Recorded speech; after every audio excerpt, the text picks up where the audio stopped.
It's been over 2 years since Sarasota County passed an ordinance banning retail pet sales in an effort to avoid those breeders characterized as puppy mills and kitten factories. Until now, one store has stalled that ordinance with a lawsuit, but a judge ruled against Petland Sarasota's claim that the county's rule is unconstitutional. ABC 7's Adam Cellini joins us live from that Petland location off of Fruitville Road to explain what this could mean for the store's future. Adam?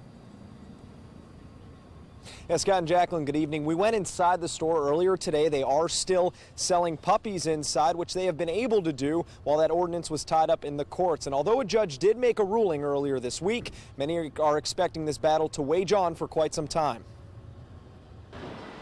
The owners of Petland have one less reason to sell dogs and cats at this Sarasota location. It is a positive, absolutely. There's footsteps that are bigger than baby footsteps, and couldn't be happy about that, being that this has really been going on for 6 years. Tracy Lipton has been among those protesting the store, which continues to sell dogs and cats despite Sarasota County passing an ordinance in 2016 banning the practice. The store was given 1 year to comply, but sued the county, stalling any enforcement. Tuesday, a judge determined Petland does not have a constitutionally protected interest to sell live cats and dogs, and a rational basis exists for an ordinance. It's not a prohibition on pet stores, it's a prohibition on getting puppies from puppy mills. Attorney Morgan Bentley helped craft that ordinance with the group Sarasota in Defense of Animals. He was disappointed that the judge also struck down a controversial exception included for hobby breeders to continue selling animals on the same premises they were reared. He also expects Petland to fight back. It's a trial court decision, which means there is going to be an appeal. I feel certain. It's at least 8 months. I would think you're looking more like a year to maybe 18 months before there's